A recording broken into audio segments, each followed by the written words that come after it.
Title: Everyone laughed when the florist took the Mafia Boss's wedding bouquet. Then she showed him the black ribbon tag. The Mafia Boss's bride reached for the white rose bouquet, and the florist took it from her hands. The ballroom went silent. Crystal chandeliers burned above 200 guests. Champagne stood untouched in tall glasses. A string quartet held one trembling note too long, then stopped. Mara Vale stood at the edge of the aisle in a dark green florist apron, rain still shining on her sleeves, one hand wrapped around the stems of the bouquet she had just stolen from the future Mrs. Bellanti. "Excuse me?" Bianca Armand said, her smile turning thin. Mara did not give the flowers back. On the right side of the aisle, Luca Bellanti turned his head. He was 42, Italian-American, clean-shaven, and dressed in a black three-piece suit beneath a long black overcoat he had not removed despite the heat of the room. A heavy signet ring rested on his hand. 2 bodyguards stood behind him like doors that could walk. Mafia, not myth. The guests remembered how to be afraid. Bianca laughed sharply. "She delivers flowers," she said. "Now she thinks she can stop a wedding." Mara turned the bouquet over. Under the white satin wrap, tied tight against the rose stems, was a black ribbon tag. Luca went completely still. Mara lifted the tag where he could see it. "This is not a wedding bouquet," she said. "This came from a memorial order." Chapter 1. Mara Vale had learned flowers were honest when people were not. Roses bruised where they had been gripped too tightly. Lilies stained fingers yellow no matter how clean the gloves were. Hydrangeas collapsed if a florist lied about water. Tulips kept growing after they were cut, bending toward light with stubborn little necks that made every arrangement look alive by morning. People were harder.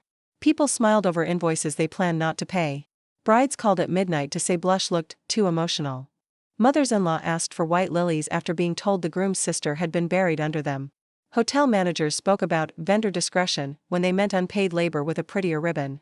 Mara knew the language. She owned Vale and Stem, a narrow flower shop 2 blocks behind the Bellerio Hotel, with a green awning, a cracked tile floor, a cooler that hummed like a tired truck, and rent that arrived faster than mercy. She was 32, unmarried, and too busy keeping flowers alive to pretend she needed rescuing. On most nights, that was enough. This was not most nights. The Bellanti Armand engagement gala had ordered white roses, gardenias, and Italian ruscus in the kind of quantities that made accountants faint and florists suspicious. 28 centerpieces. 2 staircase sprays. 6 mantle arrangements. 1 bridal-style presentation bouquet, though there was no actual wedding that night. Engagement theater, her assistant Juno had called it, sliding the order sheet across the counter. Mara had read the client notes twice. No lilies. No black ribbon.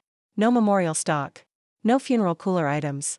She had written those notes herself in red pencil after the Bellerio coordinator mentioned, casually, that Luca Bellanti had lost his younger sister, Ariana, years earlier and did not allow white lilies or black mourning ribbon in any family celebration. Then why mention them? Mara had asked. The coordinator had blinked. "I thought you should know." Mara had looked at the order again. White roses. White gardenias. Cream silk. Pearl pins. Elegant enough to be boring. Safe enough, if everyone followed the sheet. That was always the problem. At 5:40 p.m., 2 hours before the gala, Mara stood in her shop cooler with her sleeves rolled up and a professional stem cutter she used only on flowers. The air smelled of wet leaves, cold metal, rose water, and the faint sweetness of freesia from a birthday order waiting for morning. The wedding-style bouquet lay on the prep table. White roses. Gardenias. Ruscus. Cream satin wrap. Perfect. Too perfect, maybe, but Mara had made it, and she trusted her hands. Juno came in from the alley, carrying the last box of boutonnieres. "Bellerio driver is outside." "Early?" 10 minutes. Mara frowned. "Who?" "Not Tomas. New guy. Gray coat. Says Armand Events sent him." Mara set down the ribbon spool. Armand Events was Bianca Armand's company, which meant family ego had inserted itself between florist and hotel. That usually led to lost vases and invoices contested by women wearing earrings larger than the shop's sink. "He signs the pickup sheet," Mara said. "Full name, time, box count." "Already told him." "And?" "He smiled like I was cute." Mara's expression flattened. Juno smiled. "So I made him write slower." "Good girl. Do not say that like you raised me. I trained you during prom season. That counts." Mara went to the rear door and watched through the small glass pane. The driver stood near the van with a clipboard under his arm. Gray coat. Black gloves. No florist tags on the vehicle. The Armand logo had been stuck to the side panel with magnetic strips, slightly crooked. Temporary. Cheap. Not the way Armand Events usually branded anything. Mara stepped outside. Rain misted the alley, catching in the light over the door. Across the narrow lane, the bakery's back door was shut. Someone had left a crate of day-old bread near the bins. The city smelled like wet brick and expensive trouble. Name? Mara asked. The driver looked at her badge, then her face. Elias. Last name? I am just here for pickup. Then pickup can wait for a full name. His smile thinned. Lorne. Mara wrote it herself on the second line of the delivery sheet. Elias Lorne. Too smooth. You are early, she said. Miss Armand requested final inspection. At the hotel?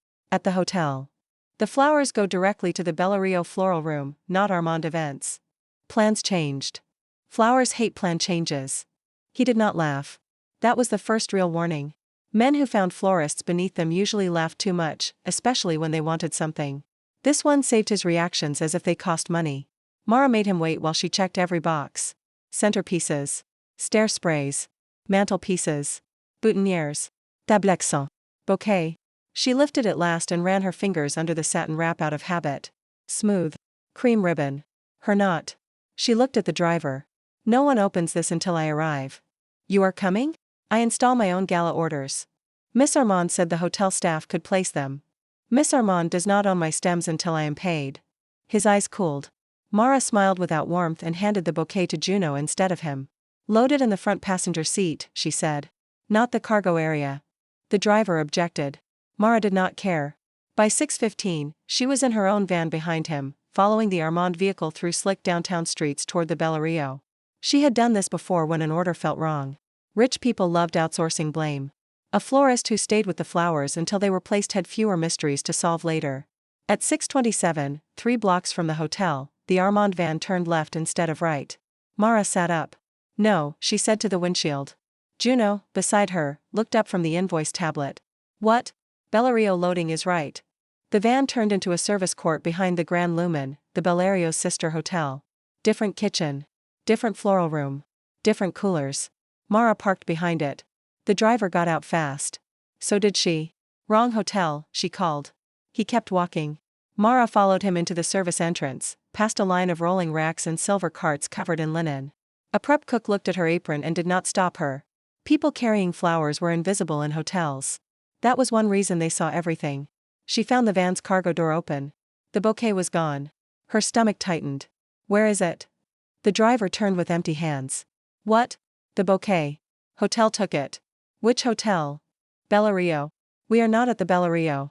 He shrugged. That was when Mara saw the black ribbon on the floor. Not much. A 4-inch scrap near the wheel of a linen cart. Matte black. Narrow. Pre-cut. Memorial ribbon. Her shop used black ribbon only for funeral pieces, condolence sprays, and one very strange theater commission involving ravens. The Bellanti order had none. She had checked. Mara picked up the scrap with tissue from her apron pocket. The driver stepped toward her. Juno's voice came from behind them. Mara. Not loud. Warning enough. Mara turned. At the far end of the service corridor, Bianca Armand stood with a hotel captain and a tall woman in silver heels. Between them, on a prep table beneath harsh fluorescent lights, lay the Bellanti bouquet. Open. Unwrapped. Being retied. Mara saw white roses, ruscus, satin. And lilies. White lilies tucked deep near the center where the cameras would not catch them until Bianca lifted the bouquet. Funeral lilies. Her hand closed around the black ribbon scrap. Bianca turned as if feeling the stare. For 1 second, both women looked at each other across a corridor built for service workers and secrets. Bianca smiled. Mara knew then this was not a mistake. Chapter 2. Luca Bellanti had agreed to the engagement gala because alliances sometimes wore flowers before they wore chains. He had not agreed because he loved Bianca Armand. Love had not entered the negotiation, which was one reason the negotiation was tolerable. Bianca was beautiful, clever, politically valuable, and ruthless in a way her family mistook for elegance. She did not ask him for tenderness, and Luca did not insult either of them by pretending to offer it. The gala would announce intent. Contracts would follow. The Armand family would get access to Bellanti shipping corridors, and Luca would get votes in 3 unions, 2 judges who pretended not to know his name, and a quieter border between old enemies. It was clean enough. That bothered him. Clean arrangements often hid the best dirt. He stood in the Bellario ballroom at 7:40 p.m., listening to a councilman describe charity with the passion of a man hoping not to pay taxes. The room glittered around him, white roses, crystal, champagne, silk, black suits, bodyguards posted like punctuation at the doors. No lilies. He had checked once when he entered. He hated that he still checked. Ariana had been 22 when she died. His little sister had loved white lilies because she had been young enough to believe beauty could remain innocent after people used it for mourning. Their mother had filled the chapel with them. Luca had stood beside the coffin and smelled lilies until the scent became a wall inside his chest. Since then, no Bellanti celebration had allowed them. Everyone knew. Everyone who mattered. Bianca knew. She approached him now in an ivory gown that could have been bridal if anyone felt honest enough to call the gala what it was. Her blonde hair was swept low. Pearls shone at her ears. Her smile was perfect and the way locked windows were perfect. "You are checking the flowers again," she said. "Yes. Still? Always. You cannot keep grief on a guest list forever." Luca looked at her. Bianca's smile did not move, but something behind it adjusted. "That was unkind," she said. "I apologize." He believed she knew how to apologize. He did not believe she had ever been sorry. "Do not mention Ariana tonight," he said. Her lashes lowered. "Of course." The string quartet began the next piece. Guests shifted toward the aisle that had been arranged for the presentation. Not a wedding, not yet. But enough ceremony to make photographers happy and families feel invested. Luca hated ceremonies. They gave liars choreography. His advisor, Marco Vale, leaned close. "The bouquet presentation is in 3 minutes. Why is there a bouquet presentation at an engagement gala?" "Armand tradition. Convenient how traditions appear when vendors are paid." Marco smiled carefully. "The room expects it. The room often expects foolishness. It is symbolic. So is an empty plate." Marco did not know what to do with that. Luca looked toward the side entrance where hotel staff waited with trays, flowers, and the quiet panic of people who could be fired by a glance. He saw no florist. Only Bellario staff. "Where is the vendor?" "Which vendor?" "Flowers. The hotel placed them. I asked for the florist to install." Bianca preferred hotel discretion. "There. A small thing." Luca turned his head toward Marco. "When?" "This afternoon." "You changed my instruction because Bianca preferred something." Marco's face tightened. "It was a floral matter." "Everything is a matter if someone lies through it." Before Marco could answer, the ballroom doors opened. Bianca stepped into the aisle. A hotel captain carried the bouquet toward her. The white roses were immaculate. At first, Luca saw nothing wrong. Then the room shifted again. Not because of the bouquet. Because a woman in a dark green apron had entered the ballroom through the side service door, moving faster than hotel staff should move in front of old money. She was not tall, but she used space like she had paid rent on every inch. Brown hair was twisted into a clip that had surrendered sometime in the rain. Her sleeves were damp.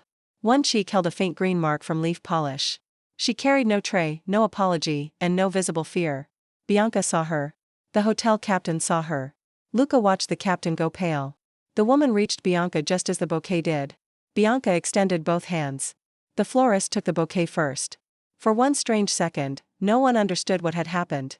Then Bianca said, "Excuse me?" The florist did not bow. Did not smile. Did not scramble to frame the interruption as a mistake. She held the bouquet close, fingers already moving under the satin wrap. Luca's guards shifted. He lifted one hand. They stopped.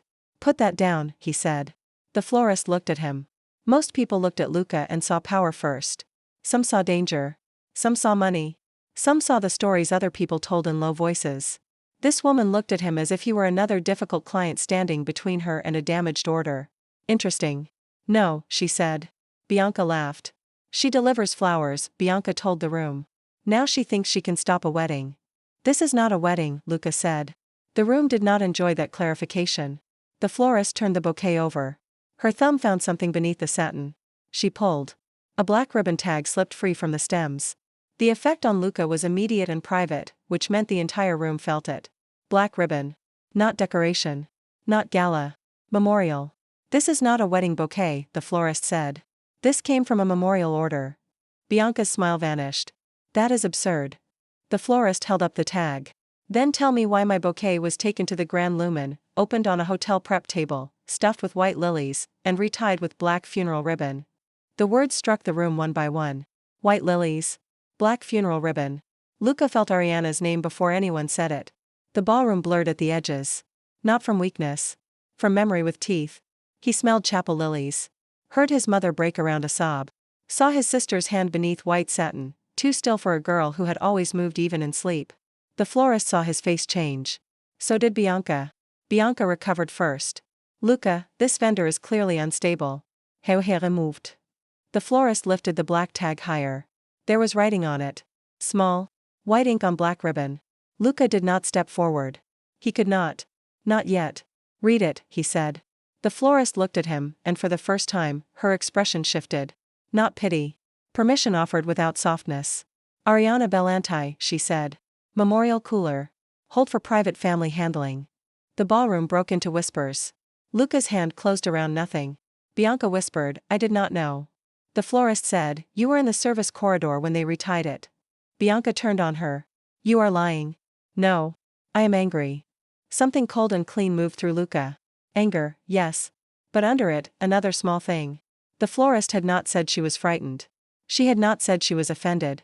She had said angry, and every inch of her looked built to use that anger carefully. Your name, Luca said. Mara Vale. Marco, his advisor, flinched at the surname. Mara saw it. Luca saw her seeing it. Again, interesting. Mara Vale, Luca said. Bring the bouquet to the table. Bianca stepped between them. Luca, do not let staff turn our announcement into drama. He looked at her. She stopped speaking. Move, he said. She moved. Mara carried the bouquet to the long central table and laid it down on white linen. The black tag rested beside the roses like a bruise. Luca approached slowly. Not because he feared flowers. Because he feared what he might do if he moved too fast. Mara seemed to understand that speed was dangerous. Do not touch the lilies yet, she said. A guard looked at Luca for permission to be offended. Luca did not give it. Why? If they came from a memorial cooler, the stems will have a different cut and water line. I need to show you before everyone claims I switched them. Everyone? Her eyes flicked to Bianca, then Marco, then the hotel captain. The expensive ones first. The corner of Luca's mouth almost moved. It did not reach a smile. He leaned over the bouquet. Mara separated roses with a florist's pick and exposed the lilies tucked deep inside the center. They were white, unopened, and cold. A black ribbon loop held them in place beneath the satin. Luca's throat tightened. Those were not in my order, Mara said. I wrote the floral sheet. No lilies. No black ribbon. No memorial stock. Someone took my bouquet after pickup, added these, and retied it so Miss Armand would lift it in front of you. To make me react. Yes. Why? I do flowers, Mr. Bellanti. You do motives. You are doing well enough. Her eyes met his. Something passed between them too quickly to name. Then Marco said, Sir, perhaps we should clear the room. Mara's hand stilled. Luca looked at her fingers. No, she said. Marco stared. Excuse me? You clear the room, story start. Rich people love a hallway version. You need them to see the tag before they decide I am crazy. Marco's face hardened. You do not advise him. Someone should. The silence after that was dangerous. Luca should have rebuked her. Instead he looked at the black ribbon tag on the table and thought of Ariana, who used to tell him every locked room in their family needed one rude woman with a chair. Continue, Luca said. Mara did. Chapter 3. Mara had not planned to accuse a mafia boss's future wife in front of 200 people. Her evening plan had involved installing flowers, checking water tubes, correcting the inevitable hotel staff damage, invoicing Armand events, buying soup on the way home, and falling asleep with the lights on because she was 32 and sometimes too tired to perform adulthood properly. Now she stood at the center table of a Bellario ballroom with Luca Bellanti watching her hands and half the room hoping she would be destroyed before dessert. Fine. She had worked Valentine's Day with a broken cooler and 300 men who thought roses fixed betrayal. She could handle a ballroom. The lilies were inserted after pickup, she said. She pointed to the stem ends without touching them. My shop cuts wedding stems at a sharp angle and wraps them with wet cotton before transport. These lily stems are blunt cut and cold burned at the edge.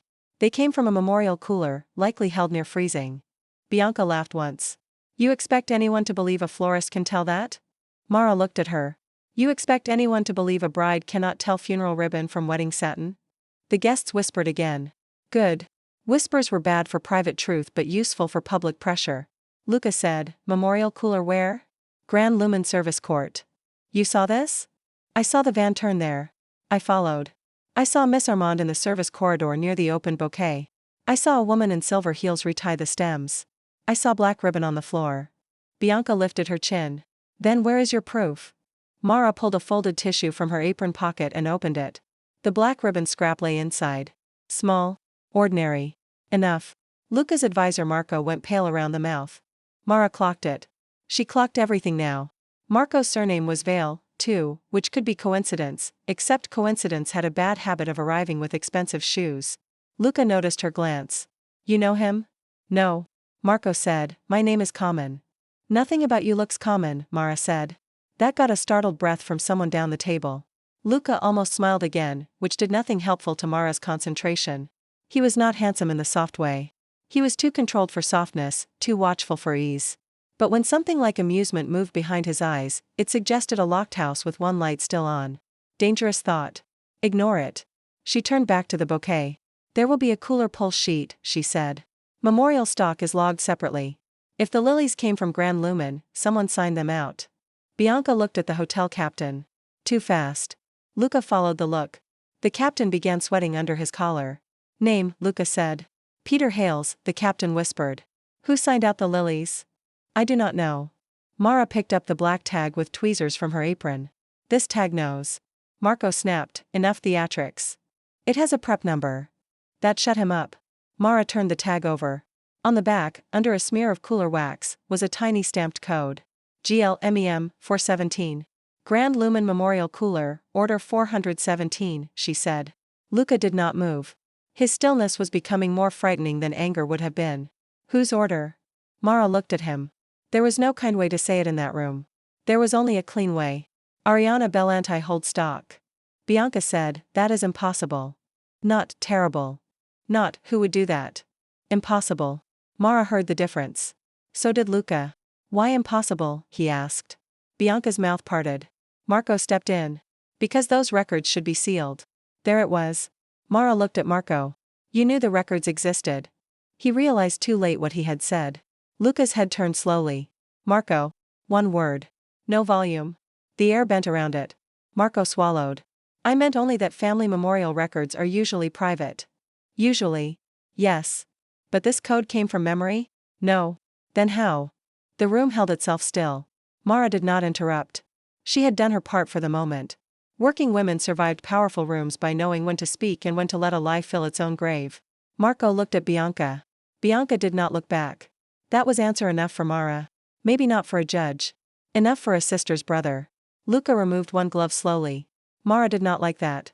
His bare hand flexed once near the table, and the signet ring caught the chandelier light. Not a weapon.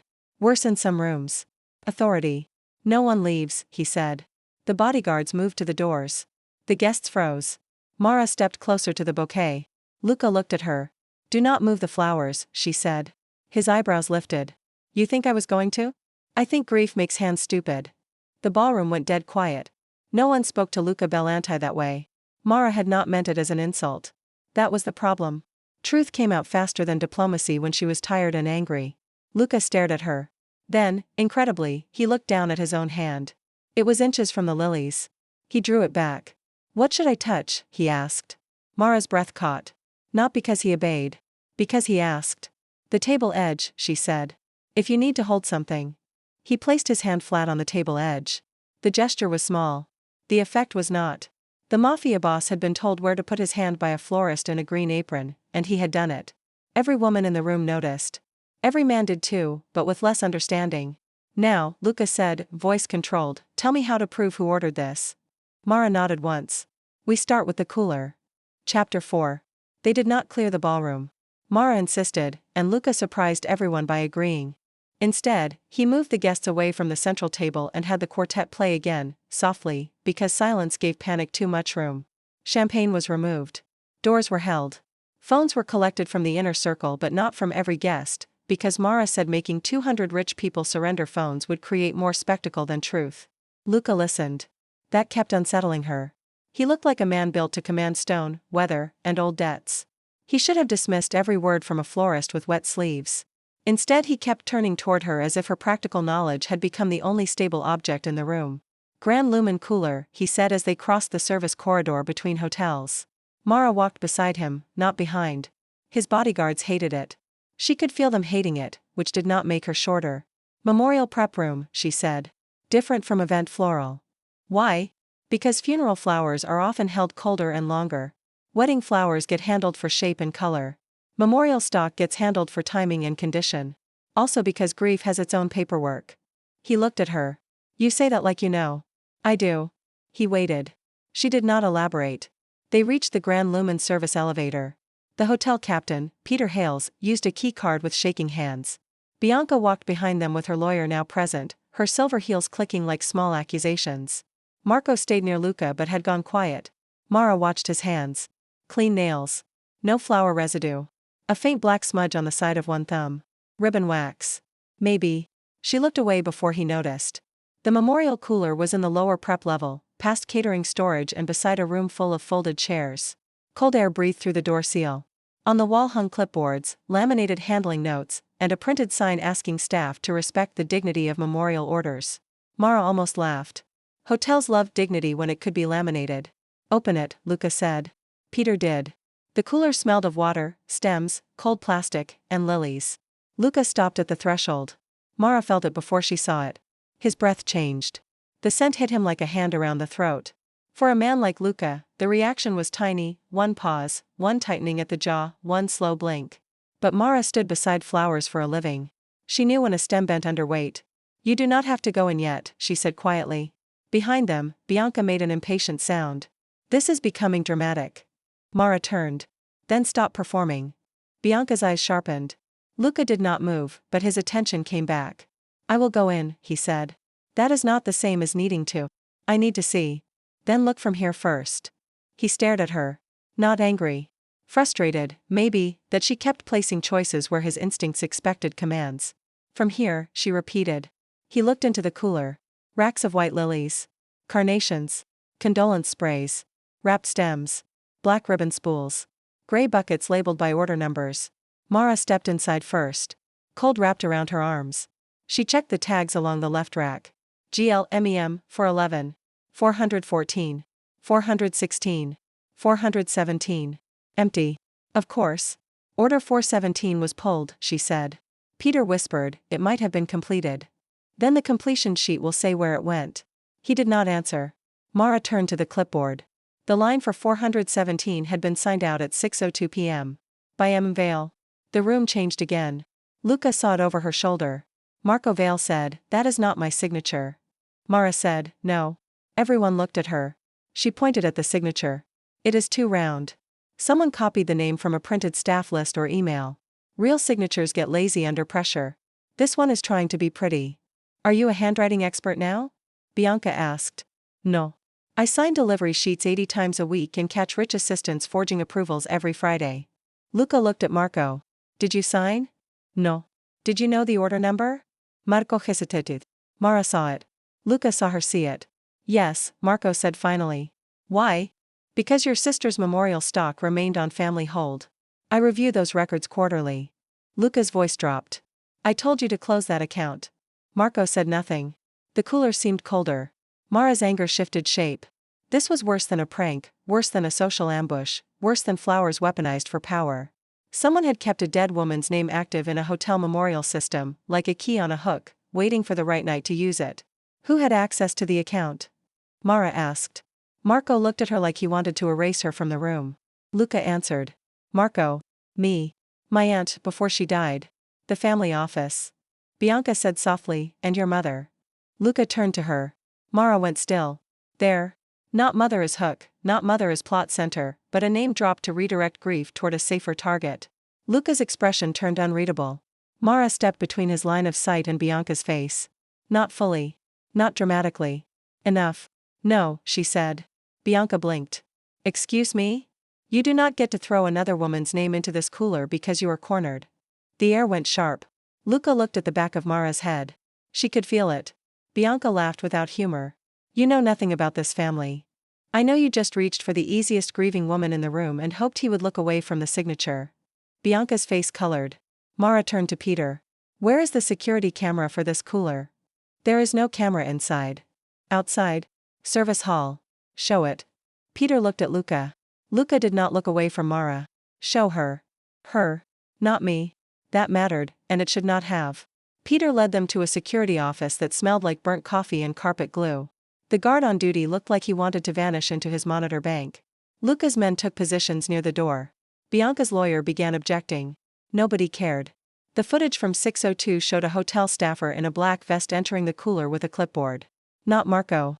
Not Bianca. The staffer came out with a bucket of lilies. 2 minutes later, he handed the bucket to the woman in silver heels. Bianca's assistant. The assistant carried it toward the Grand Lumen service court. Mara leaned closer. Pause. The guard paused. Zoom on the staffer's hand. He did. Black smudge on thumb. Ribbon wax. He tied the tag, Mara said. Peter swallowed. His name is Devon. Where is Devon? Luca asked. Peter did not answer fast enough. Mara already knew.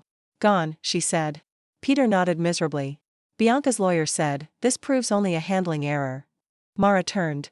Handling errors do not walk through 3 buildings, copy a memorial order, alter a bouquet, and land in a mafia engagement ceremony. Luca's eyes moved to her face. She realized too late she had used the word mafia in front of hotel security, lawyers, and several people committed to pretending. Well, everyone knew. Pretending was unpaid labor, and she was tired. Who paid Devon? Luca asked. No one answered.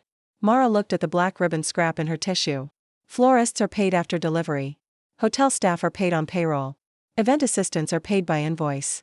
If Devon ran, someone paid him in cash. You know this how? Because people who steal flowers are cheap. Luca's almost smile returned in the security monitor glow. Find Devon, he told his guard. The guard left. Mara said, no. Everyone looked at her again. She was starting to become used to that, which could not be healthy. Know what? Luca asked. Find him, yes. But do not scare him first. He used my sister's memorial order. Maybe. Or he took $200 and a false name from a woman in silver heels because his rent is late and nobody told him what the flowers meant. Bianca scoffed. You defend everyone in an apron. Mara looked at her. No. I ask who benefits when working people take the whole fall. Luca was silent. For a moment, Mara thought she had pushed too far again. Then he said, how would you ask him? Bianca closed her eyes in visible disbelief. Mara breathed once. With the tag on the table. Not in his face. And with a promise that if he tells the truth before your people terrify him, he keeps his job unless he knew the name on the order. Luca's jaw tightened. And if he knew? Then he made a choice. You draw lines. Flowers wilt when people do not. He looked at her for a long second. You are very inconvenient, Mara Vale. I bill hourly after midnight. This time he did smile. Small. Real. It hit her harder than it should have. Chapter 5. Quiet turn. Luca did not enter the memorial cooler until 1:13 a.m. By then Devon had been found in a break room 2 floors up, crying into a paper cup of water while insisting he thought the order belonged to a private rehearsal. He had been paid in cash by Bianca's assistant and told to sign Emma Vale because the family office had cleared it. He did not know Ariana's name until Mara placed the black tag in front of him and asked him to read it aloud. Then he broke. Mara believed him. Luca wanted not to. That was written in every hard line of his body. He did not punish Devon immediately. That was written in the fact that the young staffer left with his manager instead of a bodyguard. Progress, Mara thought. Dangerous, expensive, emotionally constipated progress. After that, the ballroom was finally cleared. Bianca was taken to a private room with her lawyer. Marco was separated from her. The hotel manager began discovering the spiritual benefits of cooperation. Guests left with enough partial truth to prevent Bianca from controlling the whole story. Mara should have gone home. Her shop cooler needed checking. Juno had texted 7 times, including one message that read, if you die at a mafia gala I am keeping your copper watering can. Her feet hurt. Her hands smelled of lilies, which she hated now on Luca's behalf and resented him for making her care. Instead she stood outside the Grand Lumen memorial cooler with Luca Bellanti. He had asked for no one else. That was not entirely true. He had not asked. He had simply stopped walking when Mara stopped, and his men had understood something she did not want to define. The corridor hummed with refrigeration. Far away, someone rolled a cart. The hour was too late for flowers and too early for forgiveness. You do not have to go in, Mara said. Luca looked at the cooler door. You said that before. It remains true. Truth is not always useful. It is almost always useful. People just dislike the invoice. He turned his head. Do you ever soften anything? Peonies. Hydrangea stems. Bad news for old women who already know. Not for me. You have enough people softening things for you. His gaze returned to the door. Yes. The agreement was quiet. It did something to Mara's chest. She folded her arms to keep from reacting. Why lilies? She asked. Ariana loved them. Before they became funeral. Things can be 2 things. Not in my house. The answer came too fast. There it was. Not arrogance. Injury with architecture around it. Mara leaned back against the wall. My father hated chrysanthemums. Luca looked at her. He said they looked like flowers trying too hard. Then he died in October, and every cheap sympathy arrangement in the city showed up with chrysanthemums because people buy what is available. Did you throw them out? No. I cut them shorter and put them in coffee cans because grief is expensive and I was 24. Luca absorbed that. You kept flowers he hated. I kept what people meant. Silence.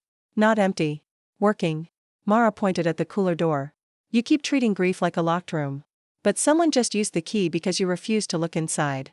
His face changed. Most men reacted badly to being told their pain had become useful to someone else. Luca's first reaction was the flash of danger Mara had expected. His second was harder.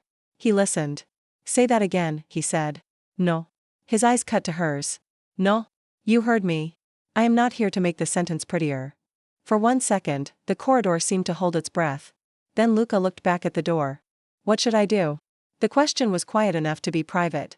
Mara looked at the man beside her, black suit, signet ring, controlled hands, grief so old it had become policy. He could have ordered half the city to bend before sunrise. He did not know how to open a flower cooler. First, she said, do not go in like you are entering an enemy room. It feels like one. I know. Do you? Yes. He did not ask how. That earned him more than an answer would have. Second, she said, you breathe through your mouth for the first 10 seconds if the scent is too much. Not because you are weak. Because lilies are dramatic. His mouth almost moved. Dramatic. Very. They shed pollen on everything and act innocent. You dislike them. Professionally. Personally? Depends who ordered them. He looked at her. Third, she continued, before the look became too warm for a cold hallway, you do not touch anything until you choose one stem. Not the order tag. Not the ribbon. One stem. Why? Because you need one real flower before you face the paperwork. He was silent for a long time. Then he opened the cooler door. Cold air came out. So did the scent. Luca stopped. Mara did not touch him. Every instinct she had from years of comforting grieving clients told her where a hand might go, sleeve, shoulder, wrist. She used none of them. Men like Luca were touched constantly by fear, need, ambition, and strategy. Comfort could become another hand trying to own his reaction. She stood beside him instead. He breathed once. Twice. Through his mouth, as instructed. Then he stepped inside. The lilies stood in white buckets along the left wall. Mara followed, leaving the door open. Luca looked at them as if they might speak. She used to steal them from hotel arrangements, he said. Mara smiled faintly. Good for her. She said rich people never noticed missing flowers. Smart girl. She was. The word took the temperature down another degree. Mara picked up a clean stem cutter from the prep shelf and handed it to him handle first. He stared at it. You want me to cut one? I want you to choose whether to. What is the difference? Everything. He looked at her then. Not as the florist who had stopped his gala. As a woman standing with him inside a room he had avoided for years, offering no pity and no escape. Just a tool, a choice, and enough respect not to hurry him. He chose one white lily near the back. Small. Unopened. Not yet dramatic. He cut the stem badly, too high and at the wrong angle. Mara did not correct him. That was difficult. He noticed. Bad cut? Terrible. For the first time that night, Luca laughed. It was not loud, but it was real enough that the cooler seemed less cruel. You did not correct me. Grief first. Technicletti. When later? When you stop looking like you might apologize to a flower. He held the lily carefully. Ariana would have liked you. Mara looked away. You do not know that. She liked women who corrected me. Did she find many? Not enough. Mara's throat tightened. She busied herself with the black tag on the shelf, checking the order code, the ribbon wax, anything that did not involve the way Luca's voice changed around his sister's name. What now? He asked. Now you keep the real stem. Not the rigged bouquet. And the tag? Evidence. And Bianca? Also evidence, if you ask the right questions. You think I should not punish first. I think punishment is what men use when they want to feel finished. He looked at her. And justice? Justice is slower and has better records. You sound like you have been waiting to say that to someone. I own a flower shop. Everyone owes me money. The almost smile returned. She should not like it. She did anyway. Chapter 6. By morning, the black ribbon tag had become a map. Devon's statement led to Bianca's assistant. The assistant led to an Armand Events invoice coded as Heritage Floral Integration. The invoice led to Marco Vale, who had approved access to the Bellanti memorial records 3 weeks earlier under the phrase legacy review. Mara hated rich language. It was always hiding blood or bills. The evidence spread across a Bellario conference table because Luca refused to take it to his family office until Mara had photographed every tag, stem, invoice, and cooler sheet in neutral light. He did not like being instructed. That was obvious. He accepted it anyway, which was more interesting than obedience. Neutral light matters, he asked as she moved the black tag closer to the window. Warm light hides wax. Cold light hides water stains. Neutral light lies less. You speak as if light has morals. Light has behavior. People assign morals after invoices. Luca watched her hands. Mara pretended not to notice. Her hands were not pretty in the way gala women curated prettiness. They were nicked from thorns, rough near the thumb, stained faintly green where eucalyptus oil refused to leave. She usually liked them. They were useful hands. Under Luca's attention, they became something else. Seen. She did not have time for that. Marco approved the records, Luca said. Did he know what Bianca planned? He says no. Do you believe him? No. Then why is he still breathing your air? Luca's eyes lifted. Mara realized what she had said. That was not advice. No? That was irritation. I find your irritation clarifying. That is a dangerous hobby. Most of mine are. She should have rolled her eyes. She nearly smiled instead. No. Focus.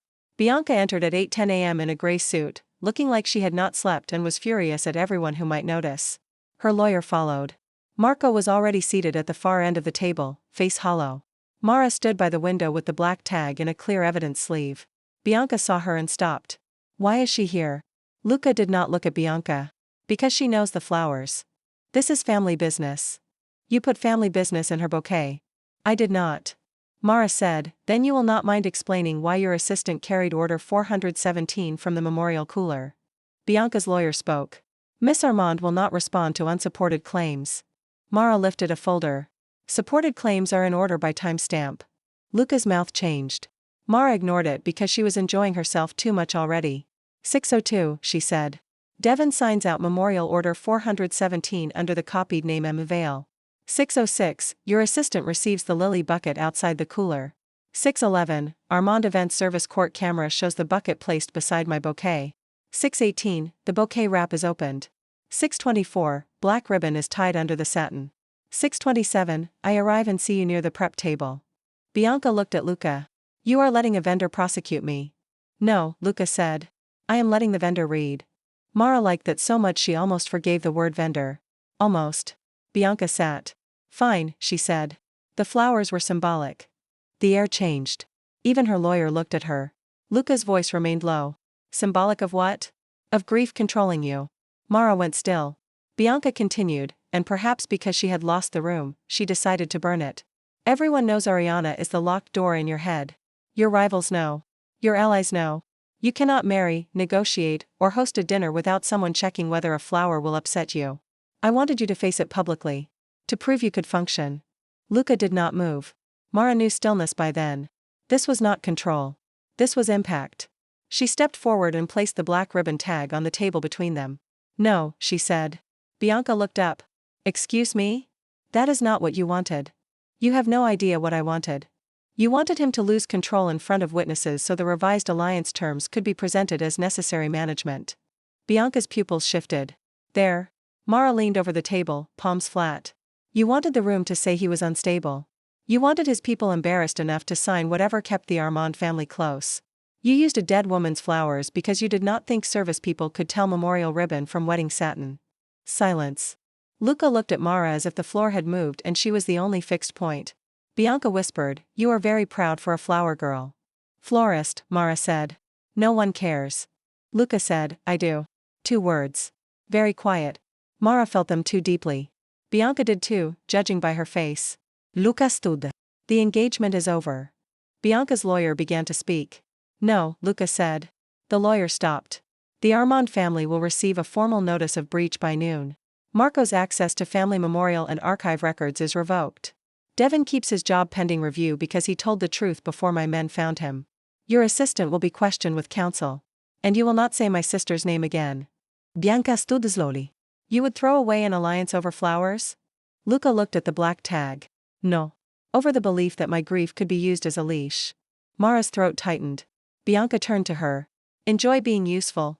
He likes useful things until they ask for too much. Mara held her gaze. Then I will ask exactly. Luca almost smiled.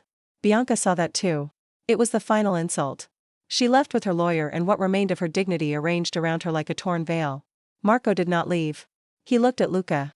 I did not know she would use Ariana's name. Luca said nothing. I approved the legacy review because Bianca said the memorial holds were a liability. I thought she meant shutting them down. You thought, Luca said. Marco flinched. You did not ask me, Luca continued.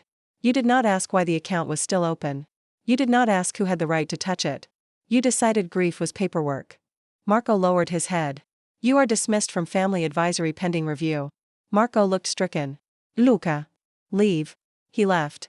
The room emptied slowly until only Luca, Mara, the tag, and 2 guards outside the glass wall remained. Mara gathered her photos and notes because motion was safer than feeling. You did well, she said. Luca looked at her. Did I? You did not destroy furniture or people. A high standard. In your circles? Apparently. He breathed something like a laugh, then looked at the black ribbon tag. What do I owe you? Mara's spine stiffened. For the flowers? Full payment, rush correction fee, emergency evidence consulting fee, and replacement labor for Juno, who has been running the shop while I stand here ruining your engagement. He stared at her. Then he laughed. This one was real. Send the invoice. I will. And for the rest? There is no rest. Mara. Do not use my name like a door. His expression changed. Not offended. Checked. I apologize. That stopped her more effectively than arrogance would have. Good, she said, because anything else would come out too soft. May I come to your shop later? Why? To pay the invoice. Use email. To return the lilies properly. That was better. Annoyingly better. Call first, she said. I will. Use the front door. I will. Do not bring bodyguards inside unless they buy something. This time his mouth tilted. Understood. Chapter 7. Luca came to Vale and Stem at closing time with 1 white lily, 2 bodyguards, and no overcoat. The bodyguards stayed outside and bought nothing, which Mara considered rude but strategically tolerable. The lily was wrapped in plain brown paper. No black ribbon. No ceremony. He held it like an apology he did not know how to deliver. Mara was behind the counter, washing buckets. Her shop smelled of eucalyptus, wet stems, and the end of a long day. Juno had gone home after announcing that if the Mafia Boss came by, Mara was legally required to text every detail. Mara had not texted. Yet. You called first, she said. You told me to. Men say that as if following instructions deserves cake. Does it? No. Then I am here for the lily. She dried her hands. You want it arranged? I want it placed somewhere it does not become a weapon. That was an honest answer. She took the lily from him. For Ariana? Yes. Was she dramatic? He looked surprised. Very. Then she would hate 1 lily alone. The comment might have been too much. Luca's eyes narrowed. Mara waited. He looked at the single stem. Then, slowly, she would. What did she like with them? Blue delphinium. She said it made white look less behaved. Mara smiled before she could stop herself. Smart girl. You said that before. She keeps earning it. He watched Mara move through the shop, choosing delphinium, seeded eucalyptus, and 1 small branch of rosemary because remembrance should smell like a kitchen, not only a chapel. Rosemary, he asked. For memory. I know the symbolism. Good. Then I do not have to lecture you. Would that disappoint you? A little. He smiled faintly. Mara arranged the stems in a simple glass cylinder, no ribbon. She placed it on the side table beneath the shop window, not at the center. There, she said. Not funeral. Not wedding. Just hers. Luca stood before it. For a long moment, he said nothing. Then he reached into his jacket and removed an envelope. Mara's entire body rejected it. Absolutely not. He stopped. It is payment. Then leave it on the counter and step away like it might bite. He did exactly that. She opened it. Invoice paid in full. Rush fee included. Staff overtime. Replacement product. Emergency evidence consulting fee, which she had added out of spite and now saw he had paid without comment. Also a second paper. She looked up. What is this? A correction. To what? The Bellario vendor record. It states that Vale and Stem identified and preserved evidence, prevented misuse of memorial materials, and fulfilled the original floral contract despite interference by Armand Events. Mara read it twice. Rich institutions loved quiet corrections that changed nothing and protected everyone important. This one had names. Dates. Responsibility. You made them put it in writing. Yes. Why? Because otherwise they would say you were difficult. I am difficult. You were correct. The words moved through her like warmth under a door. Those are not opposites, she said. I am learning. She folded the paper carefully. Thank you. You are welcome. Do not ruin it by offering to buy my building. He paused. Mara stared. Luca. I was not going to offer. You thought about it. Briefly. How briefly? Long enough to know you would hate me. Good instinct. I have those occasionally. She leaned against the counter. He looked too large in the small shop, but not ridiculous. That was a problem. Some powerful men made working rooms feel smaller. Luca made the room feel watched, but not owned. The difference was dangerous. What do you want? She asked. At this moment? Yes. To stand here for another minute without making your life harder. Mara did not have a prepared answer for that. So she said the truth. That is not the worst answer. High praise. Do not become dependent on it. Too late. His phone buzzed. He did not look at it. She noticed. You can take that. I do not want to. Want and should are different flowers. Which is this? Probably should. He checked the screen. His face changed by 1 degree. Business. The kind that bleeds? The kind that pretends not to. Go. He put the phone away. May I come back? For what? To see if the lily behaves better with blue. She should have said no. Call first. I will. Bring no envelope. Never again. He left through the front door. Mara watched him pass the window, black suit under a gray evening sky, bodyguards falling into place behind him. He looked back once at the lily in the window. Not at her. The restraint did more damage than a stare would have. Juno texted 3 seconds later. Did he come? Mara replied. He paid the invoice. Juno. That is not what I asked. Mara looked at the lily, the delphinium, the rosemary, and the correction letter on the counter. No, she thought. It was not what anyone had asked. It was more inconvenient. Chapter 8. The second time Luca came to the shop, he brought no flowers. He brought coffee. 1 black for himself. 1 with oat milk and cinnamon for Mara, which meant Juno had betrayed her preferences within 48 hours. She folds under pressure, Mara said, taking the cup. I asked politely. Worse. She said you forget lunch when working sympathy orders. Juno is fired. She said you would say that. Mara took a sip. It was perfect. Annoying. Luca stood near the counter while she built a wedding arch sample for a couple who wanted wild but controlled, which Mara considered an accurate description of every expensive marriage. He watched without interrupting, which was rare enough to become suspicious. Why are you here? She asked finally. Because you said call first. That explains the method, not the motive. I wanted to ask about Ariana's memorial account. Her hand slowed. What about it? I closed the hotel hold. Good. But there are outstanding flower credits. Years of them. My family prepaid annually. No one used them. That is between you and the hotel. I would like to redirect them. To what? A fund for funeral flowers for people who cannot afford them. Mara looked at him. He did not look away. That sounds dangerously decent, she said. I was hoping you would criticize it before I make it foolish. She set down the eucalyptus. Do not name it after Ariana unless you are ready for every arrangement to be about your grief instead of theirs. He nodded once. Do not make people apply with tragic essays. Agreed. Do not use only lilies. I assumed. Do not let funeral homes mark up the flowers because your name is attached. How do I prevent that? You use independent florists, set flat rates, and pay within 7 days. Will you run it? No. The answer came fast. Too fast. He accepted it anyway. Will you advise it? Maybe. Paid. Obviously. Obviously, he repeated. Do not sound amused. Women are allowed to invoice grief. That may be the title of your memoir. My memoir will be called Do Not Touch the Centerpieces. He smiled. Mara liked it. She had a problem. He stayed an hour. They discussed flower access, funeral poverty, churches that delayed services until families paid, funeral homes that upcharged ribbon, and the quiet cruelty of people saying, simple is fine, when they meant, we cannot afford beauty. Luca took notes. Not on his phone. In a small black notebook. You carry paper? Mara asked. Phones are too easy to search. That was almost charming until the reason. I can work on that. Please do. Near closing, a customer came in for apology roses. He spoke loudly, as men buying apology roses often did, explaining to no one that women made things complicated. Mara handed him carnations. He frowned. I asked for roses. You asked for flowers that say you are sorry. Carnations say that? These say you are sorry enough not to perform romance you have not earned. The man stared. Luca turned away toward the window. His shoulders moved once. Mara narrowed her eyes after the customer left. Were you laughing? No. Liar. Silently. That is still billable. Add it to the invoice. I will. He looked comfortable in the shop by then, which should have bothered her more. Not comfortable like he belonged. Comfortable like he respected that he did not, and still wanted to stand there properly. When he left, he paused at the door.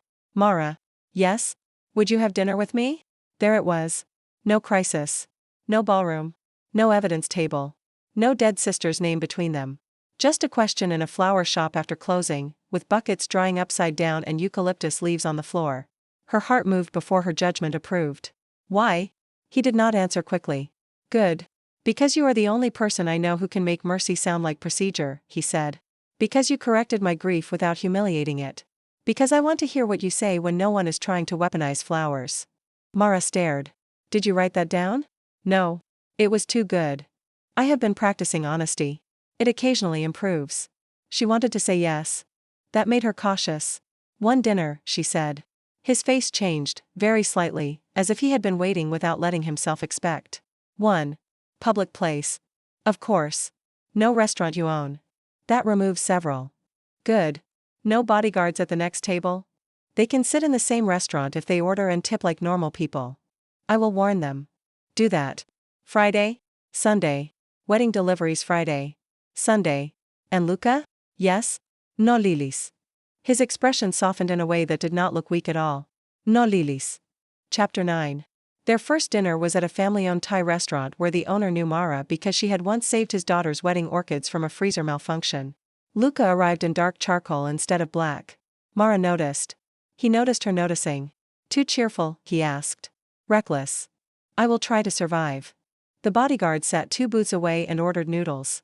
Mara watched one of them try to understand spice levels with the seriousness of a man negotiating treaty terms.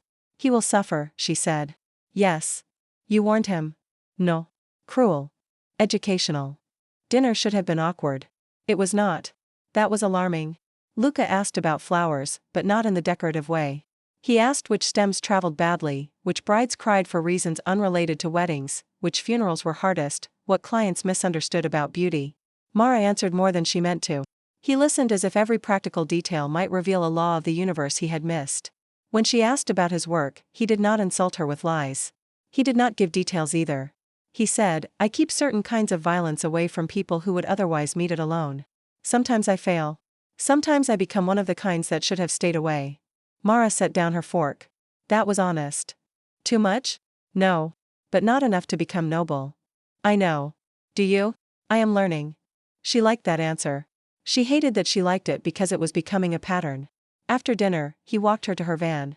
This vehicle is older than some of my cousins, he said. It has better manners. Does it start? Usually. That is not confidence. That is florist math. He stood beside the driver's door but did not open it for her until she handed him the keys. She watched him wait. You can open it. Thank you. Do you always wait for permission now? With you, yes. The answer was simple enough to be dangerous. Mara unlocked the van herself because she needed to do something with her hands. Good night, Luca. Good night, Mara. He did not kiss her. That annoyed her for 3 blocks. Then she laughed at herself in the empty van. The second dinner happened a week later. The third was coffee after a funeral order consultation, where Mara told him about the first funeral arrangement she ever made after her father's death.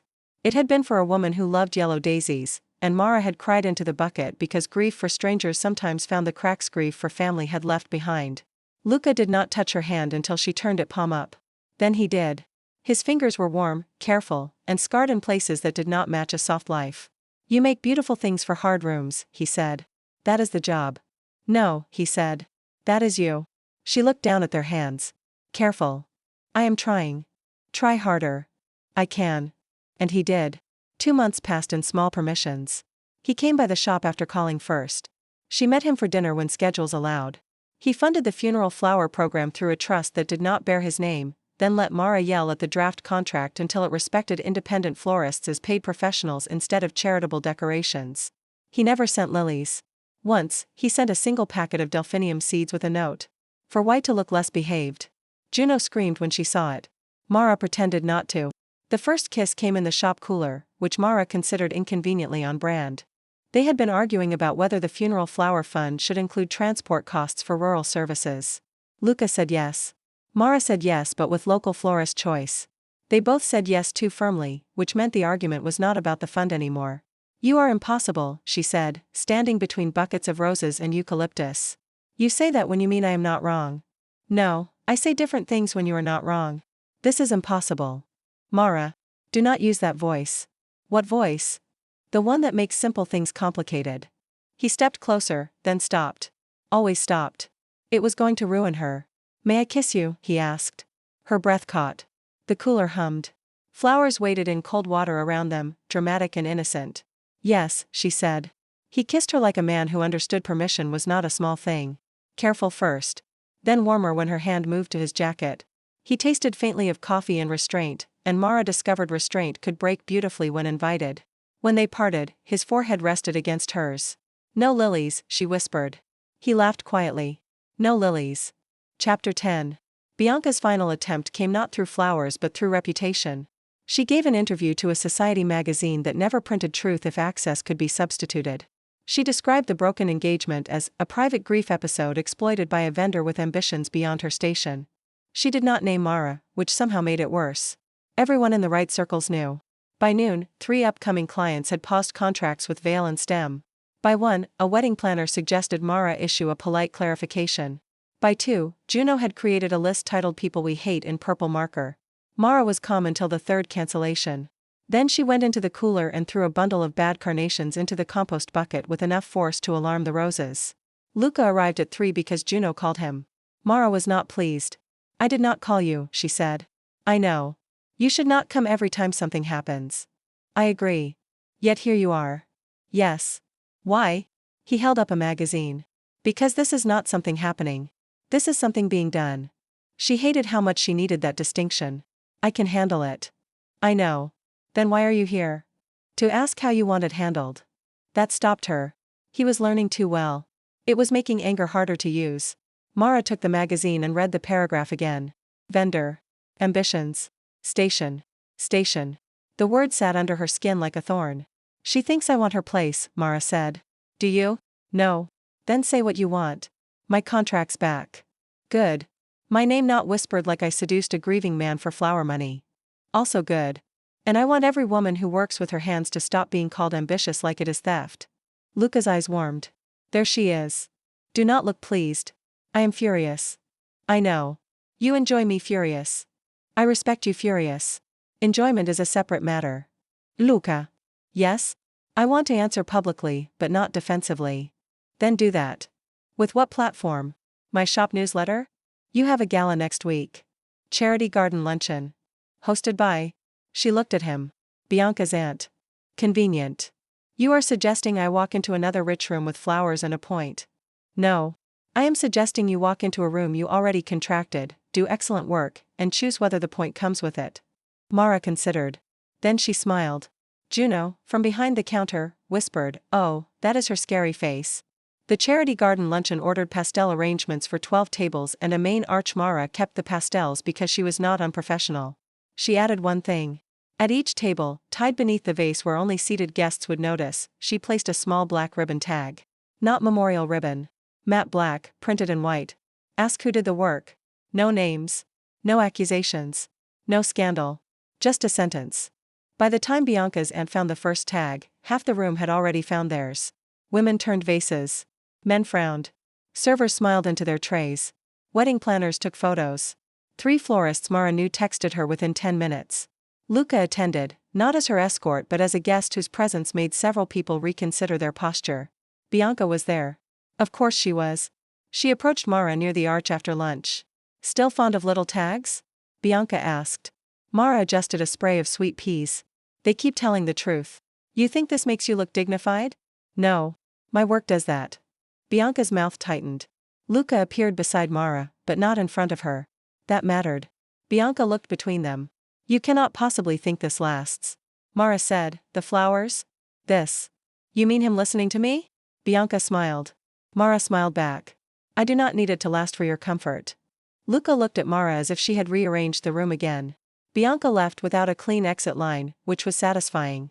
By evening, 2 cancelled clients returned. By morning, Vale and Stem had 6 new inquiries, from women who wrote some version of I Want the Florist with the black tags. Mara pretended not to be moved. Luca brought coffee and said nothing.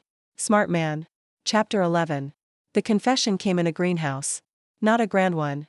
Not one of the glass palaces rich families used for winter citrus and quiet affairs.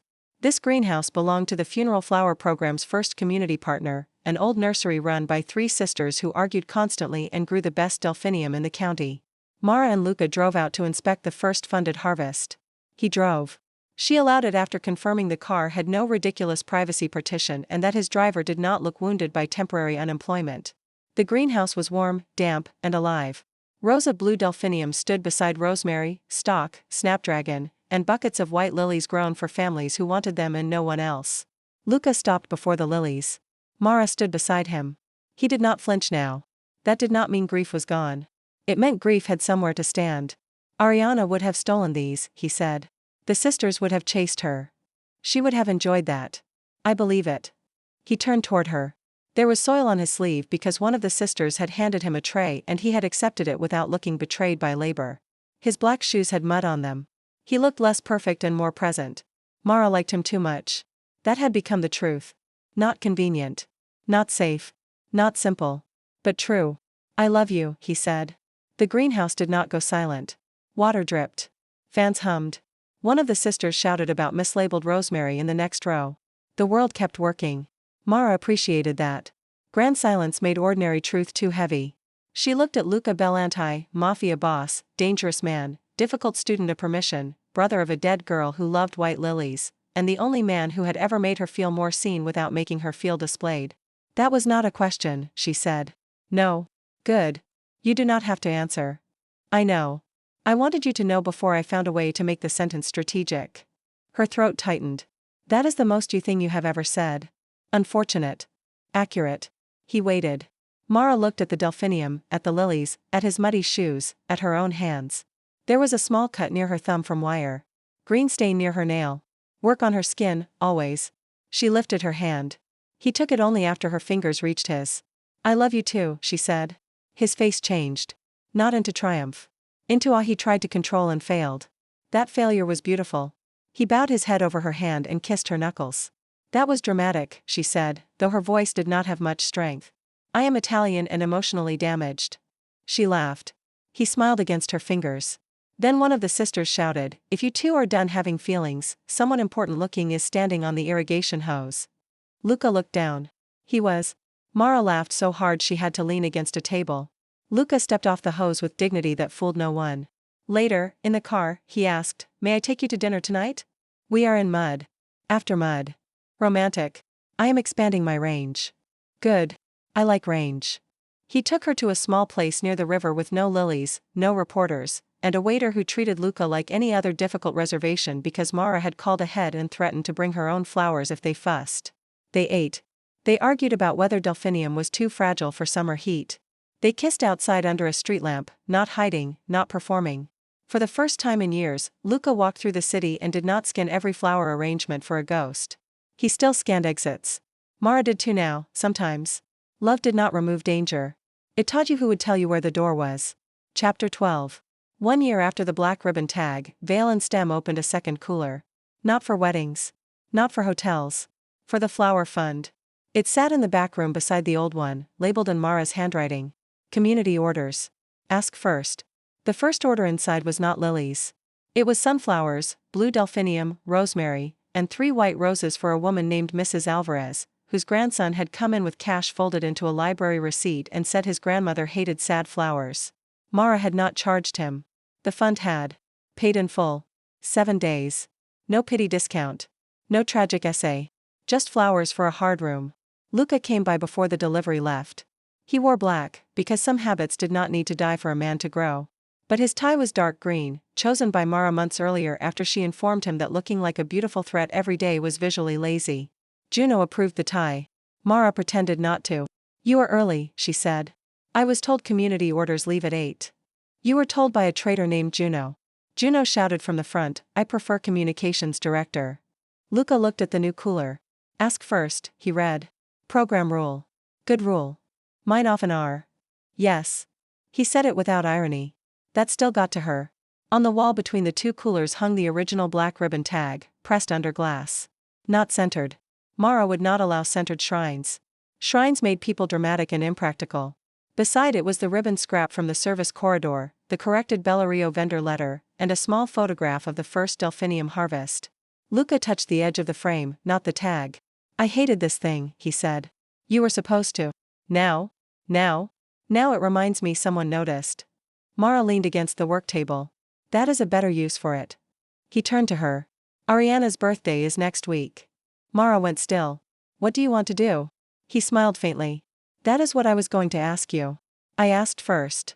You usually do. And? I want to bring flowers to the river, not the chapel. Lilies? 1. With delphinium. And rosemary. Mara nodded. Good. Will you come? There were many ways to answer. Yes as lover. Yes as florist. Yes as witness. Yes as the woman who had first held up the black tag and made him look where grief had been used against him. She chose the simplest. Yes. He took her hand. No one in the shop commented because Juno had threatened the staff with unpaid bucket cleaning if anyone ruined the moment. Outside, the delivery van waited. The sun was low and gold over the wet street. The city smelled of coffee, rain, and stems. Mara picked up Mrs. Alvarez's arrangement and carried it to the van herself. Luca opened the back door after she nodded. Permission. Still the most romantic habit he had learned. When the van left, they stood together under the green awning of veil and stem. Across the street, a woman hurried with a child by the hand. A man in a suit bought last-minute apology flowers and looked properly frightened of Juno. The funeral fund cooler hummed behind them, practical and alive. Do you ever regret taking the bouquet? Luca asked. Mara looked at him. No. Not even when Bianca called you ambitious? Especially not then. Why? She considered. Because she was right about one thing. His eyes sharpened. Which thing? I am ambitious. He smiled slowly. Good. Not for her place. No. For mine. Luca brought her hand to his mouth and kissed the inside of her wrist, where a faint green stain from eucalyptus still marked her skin. I love your place, he said. The words were quiet, but they held. Mara looked through the shop window at the black ribbon tag under glass, the coolers, the buckets, the invoices clipped in their proper rows, the flowers waiting to be chosen by people who needed beauty to behave honestly for once. Then she looked at Luca. I love you, she said. He never took that sentence for granted. She could see it every time. His face changed, not with surprise anymore, but with attention. As if love were a fresh stem that still needed water, a door that still needed asking, a room where grief and desire could stand without one owning the other. I love you too, he said. Inside, Juno yelled, if this is going to become kissing, do it away from the tulips. They are sensitive. Mara laughed. Luca did too. The sound still surprised people who knew his name.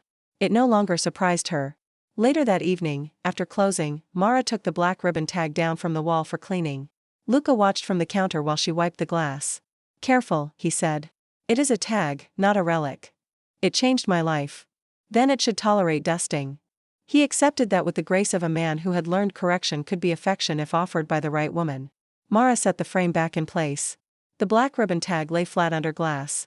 Small. Ordinary. Impossible to ignore. It had once been used to turn grief into a leash. Now it marked a different rule.